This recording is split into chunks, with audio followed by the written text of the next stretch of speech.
நம்முடைய மாண்புமிகு தமிழ்நாடு முதலமைச்சர் அவர்கள் வேகம், வெளிப்படைத்தன்மை மற்றும் வளர்ச்சியை அவர்களையும் காவல்துறை உயர் அதிகாரிகளையும் என பணிவன்புடன் வரவேற்கின்றோம். சிந்தித்து செயல்பட வேண்டும். மாற்றம் நம்மிடமிருந்து துவங்க வேண்டும். போதையில்லா தமிழகத்தை ஏற்படுத்துவதற்காக ஒவ்வொருவரும் ஒன்றிணைந்து செயல்பட்டால் ஒழிய இந்த போதையை ஒழிக்க முடியும். இல்லை என்றால் போதையை சத்தியமாக ஒழிக்க முடியாது. நம்முடைய மாவட்ட ஆட்சியர் தலைமையிலே போதையில்லா தமிழ்நாடு விழிப்புணர்வை கலைக்குழு வைத்து பல நிகழ்வுகளை நாங்கள் பண்ணியிருக்கிறோம்.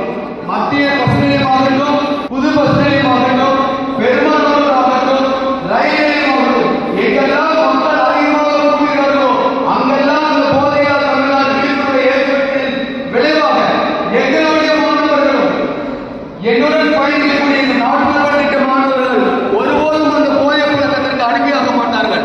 அப்பேற்பட்ட மாணவர்கள் மட்டுமே அந்த சேவை நிலையத்தில் வச்சிருப்போம். நாங்கள் சொல்றது கூட கல்லூரி வருவதற்கு மதிப்பெண்களும் பட்டங்களும் பெரியதல்ல, சமுதாய தொண்டாற்ற வேண்டும் என்ற ஒரு மிகப்பெரிய ஒரு தளத்தை கல்லூரி உருவாக்கி கொடுக்கும் என்பதற்காகத்தான் இந்த ஒரு பிரதிபலனும் எதிர்பார்க்காமல் செய்ததன் விளைவாகத்தான் இன்று திருப்பூர் மாவட்டம் தமிழக முதலமைச்சரிடம் மாநிலத்திலே மிக சிறப்பாக சேவை செய்ததன் விளைவாகத்தான் மாநிலத்திலே முதல் பரிசு பெற்றிருக்கிறோம். அது நம்முடைய மாவட்ட ஆட்சியரின் அவருடைய ஒத்துழைப்பால் எங்களுக்கு கிடைத்தது. Thank you so much.